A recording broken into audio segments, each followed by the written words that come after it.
Hello दोस्तों, मैं रानी शर्मा स्वागत करती हूँ आपका अपने चैनल वी अ टीचर पर। चलिए दोस्तों, आज हम क्या पढ़ेंगे। आज हम पढ़ेंगे Howard Gardner's theory of multiple intelligence, यानी बहुप्रतिभा सिद्धांत या फिर बहुबुद्धि सिद्धांत कह सकते हैं जिसको हम। ये हावर्ड गार्डनर थे, इन्होंने थ्योरी दी थी मल्टीपल इंटेलिजेंस। इनके अनुसार एक बच्चे में मतलब सभी बच्चों में अलग अलग इंटेलिजेंस हो सकती है। तो इसको हम शुरू करने से पहले चाहूँगी, यदि आपको वीडियो पसंद आते हैं तो लाइक कर सकते हैं, अपने दोस्तों के साथ शेयर कर सकते हैं, और अभी आप नए हैं इस चैनल पे तो चैनल को सब्सक्राइब कर सकते हैं। चलिए तो फिर हम देख लेते हैं कि ये क्या है। The theory of multiple intelligences differentiate humans intelligence into specific modalities rather than seeing intelligence as dominated by a single general ability. Howard Gardner proposed this model in his 1983 book Frame of Mind, The Theory of Multiple Intelligences. According to the theory, an intelligence modality must fulfill 8 criteria. तो इन्होंने जो theory दी थी multiple intelligence, ये बताती है कि हर आदमी अलग होता है। जैसे सभी इंसानों में एक जैसी योग्यता नहीं पाई जा सकती। कोई किसी चीज़ में अच्छा है तो कोई किसी चीज़ में। जैसे मान लीजिए, ये तो सबको पता है कि हर बच्चा स्पेशल होता है। मान लीजिए एक कोट आपको याद होगा, अगर आपने सुना होगा तो, कि अल्बर्ट आइंस्टीन कहते थे, यदि मछली को बोला जाए कि तुम उड़ नहीं सकती तो वो अंदर अंदर घुटती रहेगी और परेशान रहेगी, जबकि वो तैर बहुत अच्छा सकती है। तो जिसको तैरना आता है उससे उड़ने की उम्मीद करना गलत है, उसको भी परेशान करना और खुद भी परेशान होना। जैसे कि आजकल ज़्यादातर पेरेंट्स चाहते हैं कि हमारे बच्चे डॉक्टर इंजीनियर बने। क्यों? सभी पेरेंट्स यही क्यों चाहते हैं? क्या कुछ और नहीं है दुनिया में बनने के लिए? तो वही इन्होंने बताया है, ये हावर्ड गार्डनर ने बताया है। उनके अनुसार बुद्धि 8 प्रकार की होती है। हालांकि उनके बाद में 9, 10, 11 प्रकार की बताई, लेकिन जहाँ तक एनसीईआरटी बुक्स में दिया है हम वहीं तक पढ़ेंगे, और अभी एग्ज़ाम में यहीं तक आता है, इसलिए हम 8 प्रकार की बुद्धि तक ही समझेंगे कि ये क्या है, कैसे सभी बच्चे स्पेशल हैं और इनकी पहचान कैसे की जाए कि कौन से बच्चे में किस तरह की बुद्धि है। इसको शिक्षा के क्षेत्र में कैसे हम प्रयोग कर सकते हैं इस थ्योरी को, तो ये सारी चीज़ हम देखेंगे। तो इन्होंने जो गार्डनर ने इसको मॉडल प्रपोज किया था वो उनकी बुक थी जो 1983 में आई थी, frames of mind, the theory of multiple intelligences. ये इनकी बुक है, फ्रेम्स ऑफ माइंड। तो उसमें उन्होंने 8 प्रकार की बुद्धि बताई है। जैसा कि आप इस पिक्चर में देख पा रहे होंगे, इसमें देखने के बाद आपको सब क्लियर हो जाएगा। दिमाग में पढ़ने से ज़्यादा पिक्चर का असर होता है, इसलिए हम बता देते हैं।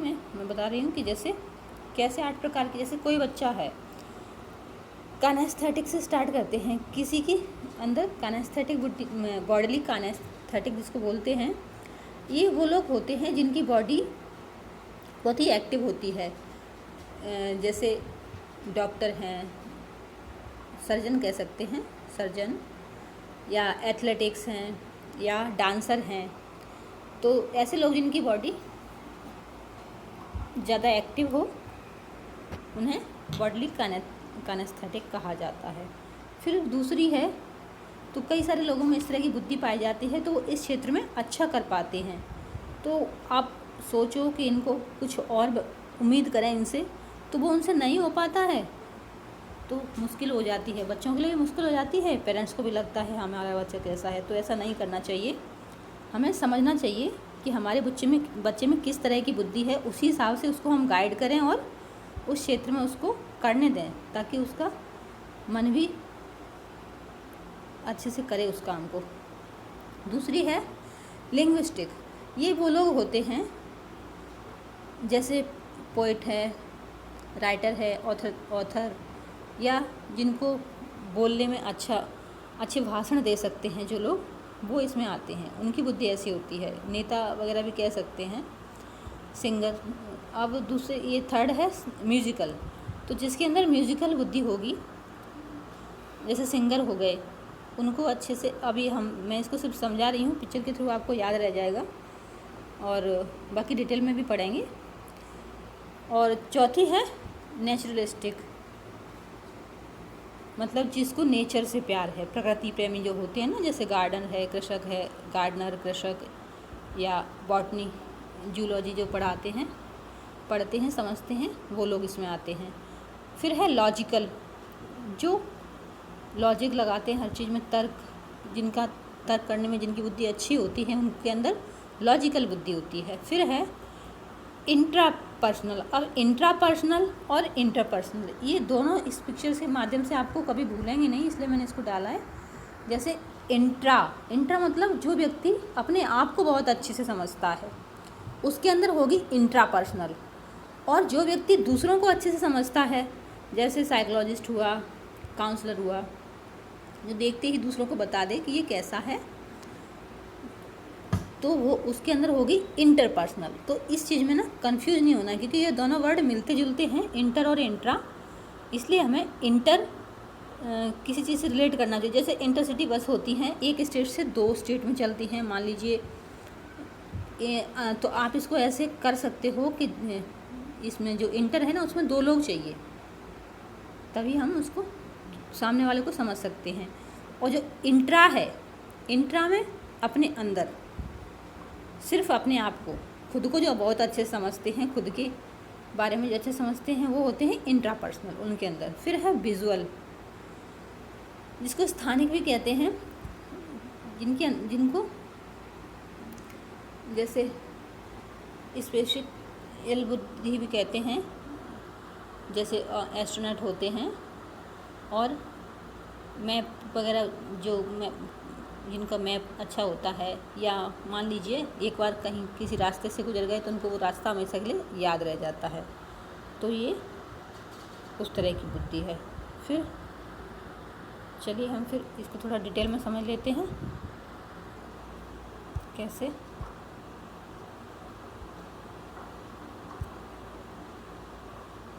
सबसे पहले हम देखेंगे जो म्यूज़िकल बुद्धि थी ना, रिदमिकल एंड हार्मोनिक।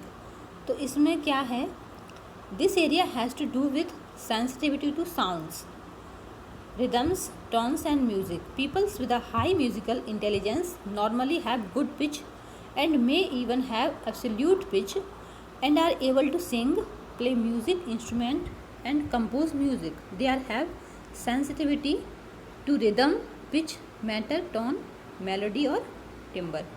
तो जिनके अंदर म्यूजिकल बुद्धि होती है, वो किस चीज़ में अच्छे होते हैं, उन्हें पता होता है टोन, पिच, म्यूजिक कंपोज कर सकते हैं, इंस्ट्रूमेंट बजाने में, हर चीज़ में वो माहिर होते हैं। वो बहुत ही आसानी से भी कर लेते हैं ये काम, और वो अच्छा कर पाते हैं। जैसे AR रहमान का एग्जाम्पल ले लीजिए, किसी भी तरह का गाना, तो जो गाने में माहिर हो उसके अंदर होगी म्यूज़िकल बुद्धि। अब हम चाहें कि उसको हम इंजीनियर बना दें, तो क्या वो बन पाएगा? उसका मन भी नहीं लगेगा। इसलिए हमें पहचानना है बच्चे को अंदर कौन सी बुद्धि है, वो किस में इंटरेस्टेड है, कौन सा काम वो बेहतर कर पाता है। ठीक है, ये चीज़ हमको देखनी है।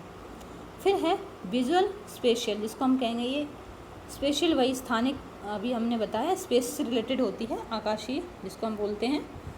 This area deals with spatial judgement and the ability to visualise with the mind's eye. Spatial ability is one of the 3 factors beneath G in the hierarchical model of intelligence। तो इसमें क्या है, विजुअल स्पेशियल, यानी कि किसी चीज़ को एक बार उन्होंने देख लिया तो वो उनके दिमाग में अच्छे से बस जाती है, और फिर वो उस चीज़ को अच्छे से डील कर पाते हैं। मान लीजिए विजुअलाइज भी कर पाते हैं, जैसे कोई इंजीनियर वगैरह है, तो वो इंजीनियर है, आर्किटेक्चर है, जो किसी बिल्डिंग का मैप बनाता है, अपने दिमाग में ही उसको विजुलाइज कर लेता है कि कैसे करना क्या सही रहेगा, ये सारी चीज़ें। और मैप कह सकते हैं, या रास्ता, चाहे छोटी मोटी गली हो या बड़ी सड़कें हों, कई बार एक जैसी होती हैं, फिर भी उनको थोड़े से उससे आइडिया लग जाता है कि ये इस चीज़ में वो अच्छे होते हैं। फिर है वर्बल लिंग्विस्टिक, यानी लैंग्वेज में इनकी अच्छी पकड़ होती है। People with high verbal linguistic intelligence display a facility with words and languages. They are typically good at reading, writing, telling stories and memorizing words along with dates. Verbal ability is one of the most G-loaded abilities.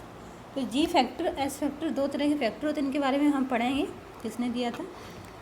This type of intelligence is measured with the verbal IQ in WISE 4. तो इस तरह का verbal linguistic वाले बताया, जैसे वो लोग होते हैं जो स्टोरी टेलिंग में अच्छे होते हैं, इनकी मेमोरी अच्छी होती है, वर्ड्स को कहाँ कैसे यूज़ करना है। राइटर्स हो गए, जो राइटर होते हैं, पोएटर होते हैं, उन्हें पता है कि किस तरह से कहाँ कोई वर्ड यूज करने से लोग उससे बंधेंगे। ऐसी कहानियाँ सुनाने वाले, लिखने वाले, ये लोग, उनके अंदर होती है वर्बल लिंग्विस्टिक। क्योंकि ये चीज़ भी हर किसी के बस की बात नहीं होती है, लेकिन जिनकी बुद्धि ऐसी है वो इसको बहुत अच्छे से कर सकते हैं। ठीक है। नेक्स्ट है लॉजिकल मैथमेटिकल। इसमें क्या है? This area has to do with logic, abstraction, reasoning, numbers and critical thinking. This also has to do with having the capacity to understand the underlying principles of some kind of causal system. Logical reasoning is closely linked to fluid intelligence and to general intelligence G factor.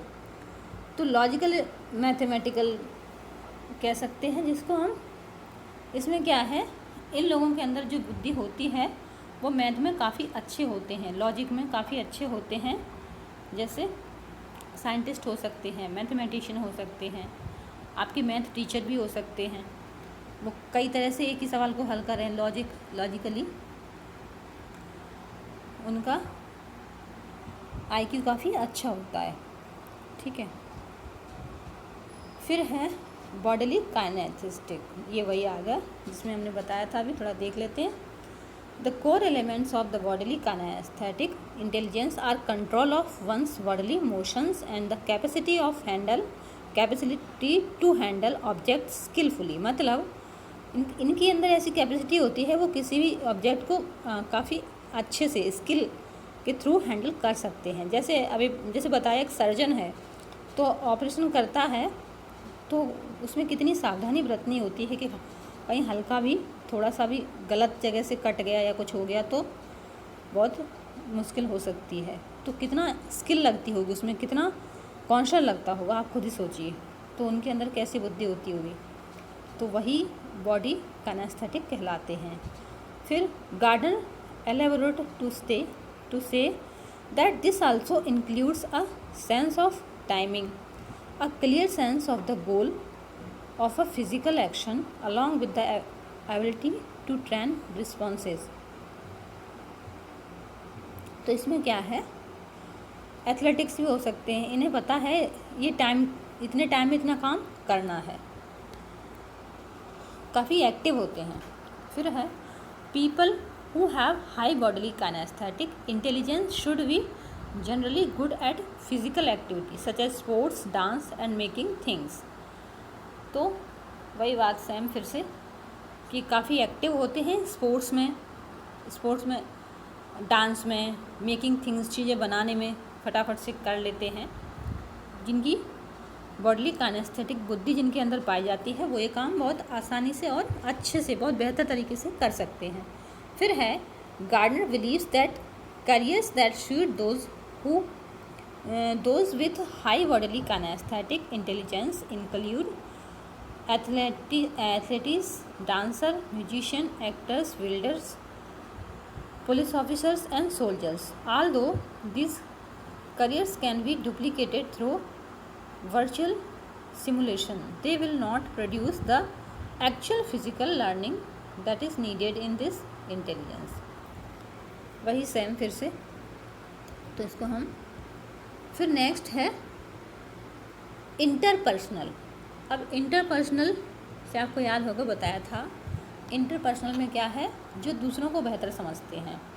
In theory individuals who have high interpersonal intelligence are characterised by their sensitivity to others' moods. मतलब जो दूसरों का mood अच्छे से समझ सकते हैं, सामने वाले का मूड समझने की जिनकी क्षमता बहुत अच्छी होती है, वो देख के बता देते हैं कि ये कैसे मूड का इंसान है। फीलिंग्स, दूसरों की फीलिंग्स देख के समझ जाएं कि भाई ये अभी किस सिचुएशन से गुजर रहा है। या फिर temperaments, motivations and their ability to cooperate. जैसे साइकोलॉजिस्ट होते हैं, वो देख के समझ जाते हैं कि ये इंसान झूठ बोल रहा है, सच बोल रहा है, या फिर उसके बॉडी मूवमेंट से, उसके हाव भाव से वो समझ जाते हैं कि वो किस सिचुएशन में है, कैसा इंसान है। To works as part of a group according to Gardner in how are kids smart, multiple intelligence in the classroom, inter and intra personal intelligence is often misunderstood with विगन extrovert or licking other people. Those with high interpersonal intelligence communicate effectively and emphasize easily with others and may be either leader or follower. हाँ, तो जिनके अंदर ये interpersonal बुद्धि होती है वो काफ़ी अच्छे लीडर हो सकते हैं। ठीक है। They often enjoy discussion and debates. उनको डिस्कशन और डिबेट्स पसंद होता है, एंजॉय करते हैं। Gardner's has equate this with emotional intelligence of Goleman. Gardner's believes that career that suit those with high interpersonal intelligence include sales person, politician, manager, teacher, lecture, counsellor and social workers. तो भाई इनके ऊपर career देखा जाए कि कौन सा career option अपनाना, इस तरह की बुद्धि वाले लोग क्या हो सकते हैं करियर के ऑप्शन से देखा जाए तो पॉलिटिशियन हो सकते हैं, क्योंकि पॉलिटिशियन दूसरों को भाषण के थ्रू, जैसे कि आजकल मोदी जी ने सबको बांध के रखा है। मैनेजर हो सकते हैं, टीचर हो सकते हैं, लेक्चरर हो सकते हैं, काउंसलर हो सकते हैं या सोशल वर्कर हो सकते हैं। मतलब जो दूसरों को समझ सके ठीक से, उनके अंदर, जिसके अंदर इंटरपर्सनल इंटेलिजेंस होगी वो दूसरों को बहुत अच्छे से समझ सकेगा और उसके अकॉर्डिंग काम करेगा, तो वो इस प्रोफेशनल में अच्छा होगा। फिर है इंट्रापर्सनल। इंट्रापर्सनल में क्या होता है, this area has to do with introspective and self reflective capacities. This refers to having a deep understanding of the self. इसमें क्या है, वो खुद को इंट्रोस्पेक्ट कर पाते हैं, सेल्फ रिफ्लेक्ट कैपेसिटी जिनके अंदर होती है, वो खुद को बहुत अच्छे से अंदर तक समझते हैं, जो खुद को ही व्हाट वंस स्ट्रेंथ और वीकनेस आर, उन्हें पता है मेरी कमजोरी और स्ट्रेंथ क्या है।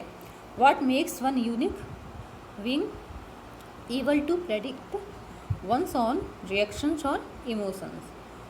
तो उन्हें क्या चीज़ यूनिक बनाती है, उनकी अपने आप को समझने में। जैसे जिसको अपने आप का ज्ञान हो जाए उसके अंदर होगी इंट्रापर्सनल इंटेलिजेंस। ठीक है। 8 प्रकार की ही बुद्धि दी थी, 9, 10, 11 ये तो और भी आई हैं, लेकिन ये पढ़ाई में कोई ज़रूरी नहीं है, ये तो बस ऐसे ही नॉलेज के लिए मैंने डाल दिया है, समझा देते हैं। एक्सिस्टेंशियल वो है, Gardner's did not want to commit to a spiritual intelligence but suggested then the existential intelligence may be useful construct also proposed after the original 7 in his 1919 book. The hypothesis of an existential intelligence has been further explored by educational researcher. तो इसमें क्या है, बच्चा या जिसके अंदर इस तरह की बुद्धि है वो खुद को ये ऐसे सवाल करता है कि मैं क्या हूँ, मैं हूँ कि नहीं हूँ, इस तरह की। फिर है इम्पैक्ट ऑन एजुकेशन, और क्या क्या है इसमें, क्रिटिसिज्म। देखिए हर चीज़ का कितना भी कुछ भी हो, बुराइयाँ तो होती ही हैं, तो इस थियरी की भी एक क्रिटिसिज्म है। क्या है, लेक ऑफ एम्पेरिकल एविडेंस, मतलब अनुभव की कमी। लोगों ने क्रिटिसाइज़ किया कि उन्होंने ये जो थ्योरी दी है उसका उन्हें अनुभव नहीं है, ऐसे ही उन्होंने कुछ लोगों पर प्रयोग कर लिया और बता दिया, अनुभव नहीं किया। तो ये उनका क्रिटिसिज्म था। फिर है यूज इन एजुकेशन, एजुकेशन में कैसे प्रयोग हो सकती है। Gardner defines intelligence as biopsychological potential to process information that can be activated in a cultural setting to solve problems or create products that are of value in a culture। इसमें बस इतना ही है, कुछ और नहीं है, ठीक है। तो एजुकेशन में कैसे प्रयोग कर सकते हैं, गार्डनर ने डिफाइन किया है कि इंटेलिजेंस बायोसाइकोलॉजिकल पोटेंशियल है जो process information activated in a cultural setting to solve problems और create products that are of value in a culture। तो इस तरह से हम शिक्षा में इसका प्रयोग कर सकते हैं।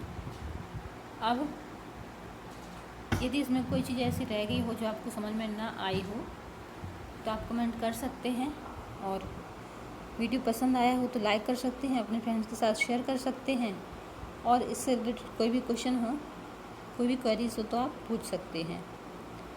तो वीडियो देखने के लिए बहुत बहुत धन्यवाद, और चलिए आगे कोशिश करेंगे कुछ इसी तरह के जो आपके लिए यूज़फुल हों, not only teaching but also a parent also parenting life.